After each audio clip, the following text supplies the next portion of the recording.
Aprendo en casa. Hola chicos, soy la nueva profesora de cívica, la profesora Emma Montejo Cardosa. Este año tendré un gusto de trabajar con ustedes.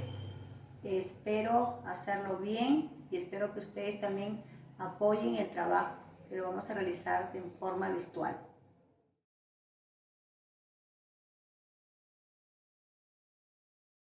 Bien chicos, antes de empezar con el tema, vamos a definir lo que es el dilema.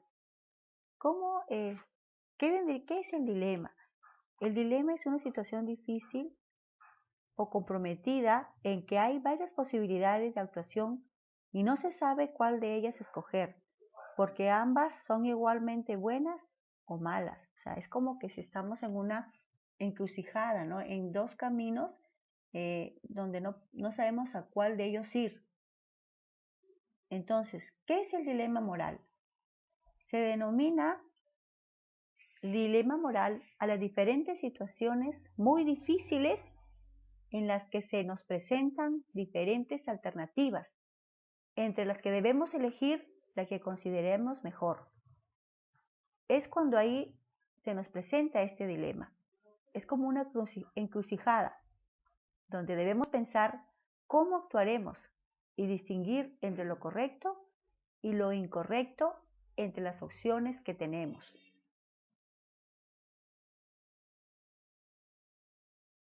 Veamos ahora las clases de dilema.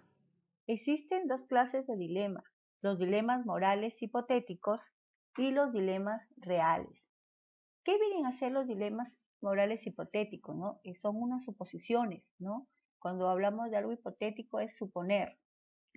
Entonces, en ellos se va a plantear problemas abstractos, generales, que a veces son de difícil ubicación en la realidad, pero que los analizan reconocen que son siempre posibles en determinadas ocasiones de la vida real.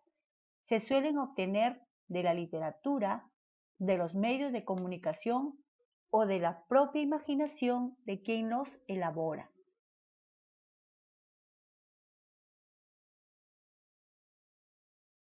Ahora vamos a ver un ejemplo de un dilema hipotético. Dice, supongamos que estamos en el colegio donde estudiamos y ocurre un accidente que ocasiona un incendio. Salimos de nuestro salón siguiendo el protocolo pautado, pero recordamos que un compañero está en el baño y posiblemente no ha escuchado la alarma. ¿Qué haríamos?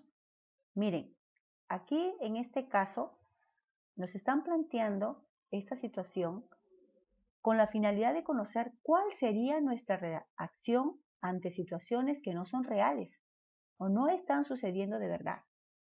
Tal vez si estuviéramos en clase o ahorita ustedes estarán pensando, diciendo, ¿qué haríamos? De repente uno dirá, no, primero está mi seguridad, yo no me regresaría, salgo. Otro tal vez diría, no, sí, yo sí regreso a avisarle a mi compañero. Otra vez otros dirán, pero Miss, ¿por qué tendría que regresarme? Seguro que sí escuchó la alarma.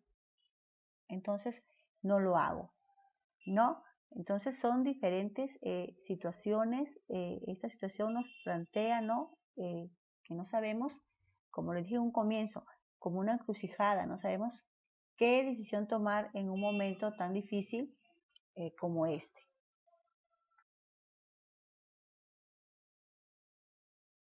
Otra clase de dilema es el dilema real. En este caso, el dilema planteado versa sobre un tema o situación que resulta cercana a la persona a quien se le plantea, sea porque se refiere a un suceso que ha vivido o a algo que puede ocurrir con relativa facilidad en su día a día. Aunque suelen ser menos dramáticos que los anteriores, pueden resultar tanto o más angustiantes por este motivo.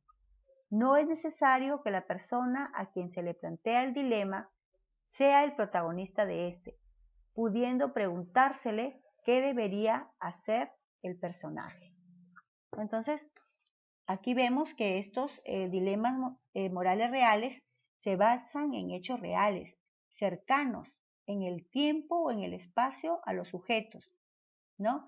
Y suelen extraerse, por ejemplo, de los medios de comunicación, de acciones o vivencias personales, como por ejemplo problemas de libertad, conciencia, personal.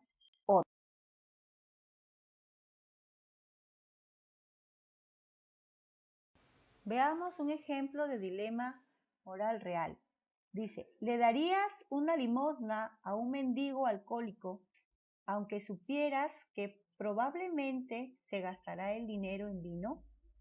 ¿Argumentarías que el fin para que el que pide dinero, que es el emborracharse, es malo y por tanto te abstendrías de dársela? ¿O pensarías que es un enfermo que no puede evitar emborracharse y que ese acto no hace mal a nadie, salvo a él mismo, y en razón de su adicción incurable, le darías la limosna que te solicita? ¿Consideras inmoral alguna de las dos decisiones anteriores? ¿No? Entonces, ahí estamos viendo el ejemplo, ¿no? Es un dilema, no sabemos qué decisión tomar. Nos están diciendo en este caso, ¿no?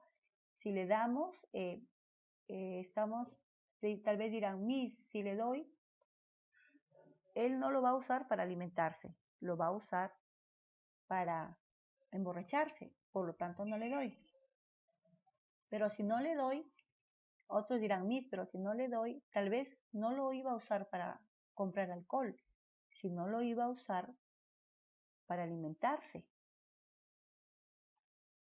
O quizás otro pensará, no, voy a darle porque como es alcohólico, necesita tomar el alcohol para que su cuerpo esté bien y por lo tanto él esté tranquilo, ¿no? Entonces, se dan cuenta que es difícil tomar decisiones en este caso.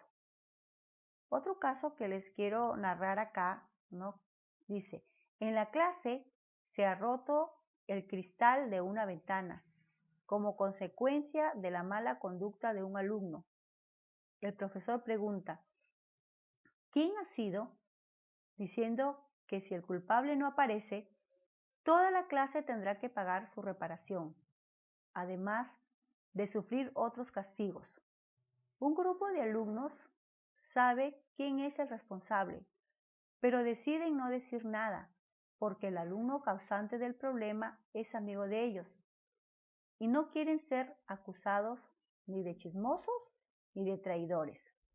Además, quieren evitarse los problemas y molestias que les causaría su confesión. En consecuencia, toda la clase es castigada. ¿Ves correcta la conducta de estos alumnos? ¿Tú qué harías en este caso similar? ¿No? Entonces, este tipo de dilema es un recurso excelente. ¿Por qué? Porque permite formar tu criterio ético y a la vez te va a ayudar a tomar conciencia de tu jerarquía de valores. Porque tú ahí vas a poner en práctica tus valores. Cuando tú des solución a estos dilemas, tú vas a poner en práctica los valores que tú conoces. ¿Ya?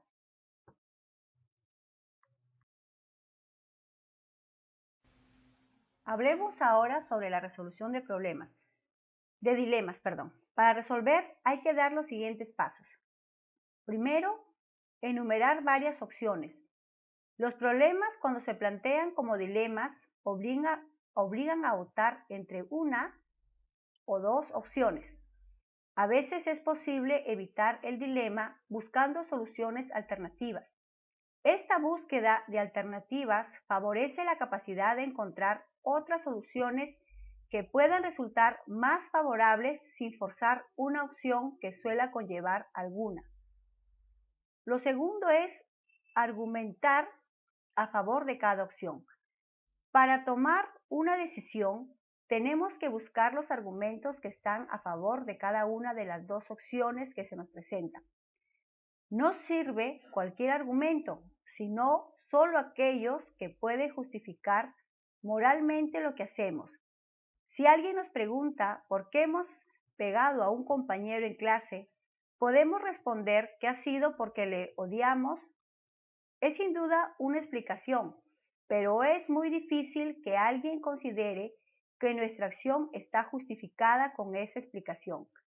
Explicar por qué hacemos las cosas no es lo mismo que justificarlas.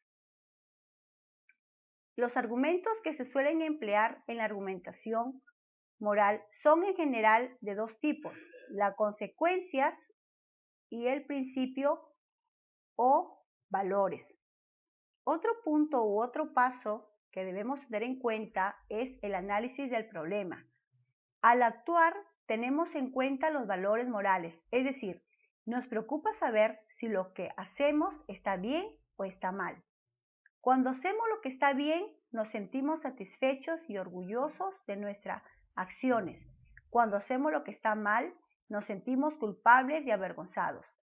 Considerados desde otro punto de vista, los valores morales nos imponen una conducta buena, es decir, debemos hacer conciencia, ¿no? Y debemos actuar con una conducta correcta. Malo es aquello que no debemos hacer. Nuestra conciencia nos dice que no es la conducta adecuada. Luego de haber hecho esos pasos, viene la parte de lo que es la solución.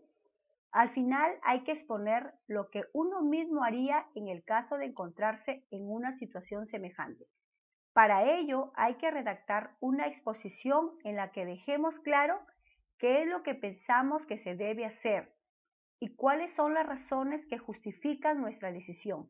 Es decir, se trata de exponer la decisión que nosotros tomamos basada en los argumentos expuestos en la pregunta anterior, procurando además refutar los argumentos que están en contra de lo que nosotros pensamos que es la conducta moralmente buena. Es muy importante no caer en el error de resolver el dilema, proponiendo una solución intermedia que en cierta medida satisfaga los valores que están en conflicto con el dilema, ¿no? Y en ese caso nos estaríamos evitando el dilema y no dando nuestra solución. Por tanto, la decisión que ofrezcamos en esto tenemos que tener en cuenta, ¿no?, los valores.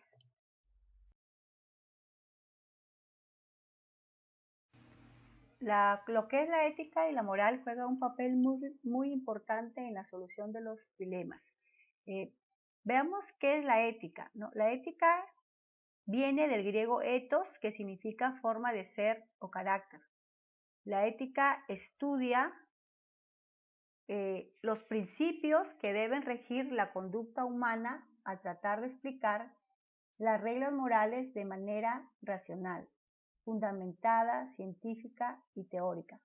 Podríamos decir que la ética en ese sentido es una teorización de la moral que incluso ayuda a definir criterios propios sobre lo que ocurre a nuestro alrededor. Por ejemplo, ¿no? El respeto al otro es un principio fundamental de la ética. En tanto máxima de la ética, el respeto no está subordinado a ningún contexto cultural, sino que se debe practicar ante todo tipo de persona, sin discriminación de origen, raza, sexo, orientación o religión. Es decir, todas las personas merecemos que nos respeten. Y la moral deriva de la palabra latina moralis, que significa relativo a las costumbres. Entonces, por lo tanto, la moral se centra en la práctica, en las expresiones concretas del comportamiento que derivan del sistema de valores y principios. En otras palabras, chicos, la moral es el conjunto de reglas que se aplican en la vida cotidiana y todos los ciudadanos la utilizan continuamente. Estas normas guían a cada individuo orientando sus acciones y sus juicios sobre lo que es correcto o incorrecto, es decir, bueno o malo dentro de una escala de valores compartida por el grupo social. Por ejemplo, de acuerdo con las costumbres vigentes hasta el siglo XIX, La moral dictaba que toda mujer estaba subordinada a la voluntad del hombre de la casa y rebelarse hacía de ella una inmoral. Esta norma ha ido cambiando progresivamente entre los siglos XX y XXI en la sociedad occidental. Así, los usos y costumbres morales de la actualidad admiten la independencia de la mujer y se considera inmoral su impedimento, ¿no? O sea, antes, por ejemplo, la mujer era la que tenía que obedecer, no podía opinar, no podía trabajar, ¿no? No podía ni estudiar, tener una carrera. Los tiempos ya, si ella hacía eso, era considerada una inmoral. Los tiempos ya han cambiado, ¿no? Ya no se considera como algo inmoral que la mujer desarrolle en todas sus facetas. Bien, chicos, eso ha sido todo por hoy.